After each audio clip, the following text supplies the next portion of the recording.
जय हिंद दोस्तों, स्वागत है आप सभी का आपके अपने भरोसेमंद चैनल पर। दोस्तों, आज का ये वीडियो देश भर के लाखों केंद्रीय कर्मचारियों, 65 लाख से अधिक पेंशनधारकों, भूतपूर्व सैनिकों, जवानों और उनके परिवारों के लिए बेहद महत्वपूर्ण साबित होने वाला है, क्योंकि आज हम बात करने वाले हैं 8वें वेतन आयोग को लेकर अब तक की सबसे बड़ी हलचल की, महंगाई भत्ते में होने वाली रिकॉर्ड बढ़ोतरी की, मिलिट्री सर्विस पे यानी एमएसपी पर छिड़ी नई बहस की, एडिशनल पेंशन को 65 वर्ष से लागू करने की मांग की, कम्यूटेशन रिकवरी घटाने के प्रस्ताव की और उन बड़े फैसलों की जिनका सीधा असर आने वाले समय में आपकी सैलरी, पेंशन और एरियर पर पड़ने वाला है। दोस्तों, दिल्ली के सत्ता गलियारों में इस समय जो हलचल चल रही है उसने करोड़ों कर्मचारियों और पेंशनरों की उम्मीदों को फिर से जगा दिया है। कर्मचारी संगठनों की बैठकों का दौर लगातार जारी है, मंत्रालयों के बीच लगातार फाइलों का आदान प्रदान हो रहा है और 8वें वेतन आयोग को लेकर अब वो माहौल बन चुका है जहां हर कर्मचारी ये जानना चाहता है कि आखिर उसकी सैलरी कितनी बढ़ेगी, पेंशन में कितना इजाफा होगा और क्या इस बार वर्षों से चली आ रही विसंगतियों को दूर किया जाएगा या नहीं। दोस्तों, सबसे पहले बात करते हैं उस मुद्दे की जिसने पूरे रक्षा क्षेत्र में एक नई बहस को जन्म दे दिया है और वो मुद्दा है मिलिट्री सर्विस पे यानी एमएसपी। जवानों और जूनियर कमीशन्ड ऑफिसर यानी जेसीओ के बीच इस समय सबसे ज्यादा चर्चा इसी बात को लेकर हो रही है कि आखिर जिस जवान पर देश की सीमाओं की सबसे बड़ी जिम्मेदारी होती है, जो बर्फीली चोटियों से लेकर रेगिस्तान तक हर परिस्थिति में देश की रक्षा करता है, जिसे हर पल अपनी जान का खतरा रहता है, आखिर उसे अधिकारियों की तुलना में कम एमएसपी क्यों दी जाती है। दोस्तों, वर्तमान में 7वें वेतन आयोग के तहत जवानों और जेसीओ को लगभग 5200 एमएसपी दी जा रही है आरआई की अभी तक, जबकि मिलिट्री नर्सिंग सर्विस यानी एमएनएस को 10,800 और अधिकारियों को 15,005 तक एमएसपी मिल रही है।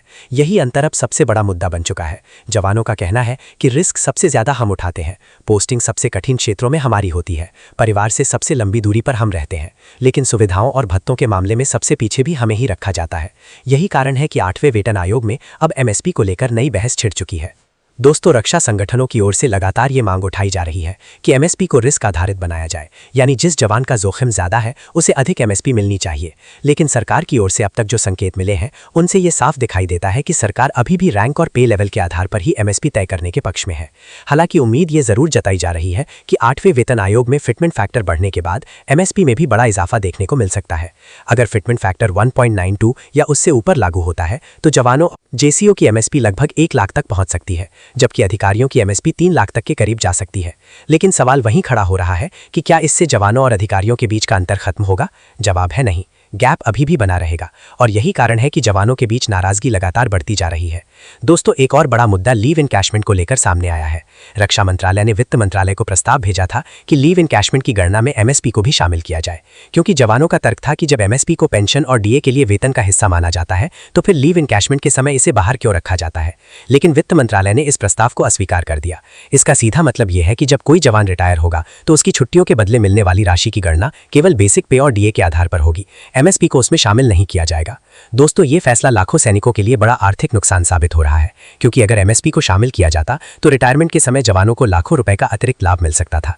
यही कारण है कि अब ये मुद्दा भी 8वें वेतन आयोग के सामने मजबूती से उठाया जा रहा है।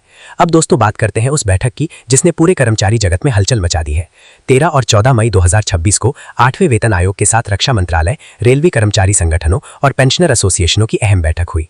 इस बैठक में सबसे बड़ी बात जो सामने निकल कर आई वो थी 3.83 फिटमेंट फैक्टर की मांग।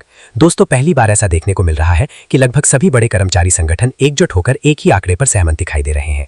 हर संगठन की ओर से यही कहा गया कि अगर 8वें वेतन आयोग को वास्तव में कर्मचारियों और पेंशनरों को राहत देनी है तो फिटमेंट फैक्टर 3.83 से कम नहीं होना चाहिए, क्योंकि महंगाई लगातार बढ़ रही है, घर चलाना मुश्किल होता जा रहा है और वर्तमान वेतन संरचना अब कर्मचारियों की जरूरतों को पूरा करने में सक्षम नहीं रह गई है। दोस्तों, अगर 3.83 फिटमेंट फैक्टर लागू होता है तो इसका असर ऐतिहासिक होगा। वर्तमान में जो कर्मचारी 18,000 की न्यूनतम बेसिक पे पा रहे हैं उनकी बेसिक सीधे 69,000 के करीब पहुंच सकती है। इसी तरह पेंशनरों की न्यूनतम पेंशन में भी भारी इजाफा देखने को मिलेगा। यही कारण है कि कर्मचारी संगठनों ने अब इसे प्रतिष्ठा का मुद्दा बना लिया है। रक्षा कर्मचारी संगठन एआईडीएफ ने साफ शब्दों में कहा कि अगर सरकार कर्मचारियों को वास्तविक राहत देना चाहती है तो न्यूनतम वेतन 69,900 किया जाए, क्योंकि आज के समय में शिक्षा, स्वास्थ्य, बिजली, घर का किराया और रोजमर्रा की जरूरतों का खर्च कई गुना बढ़ चुका है।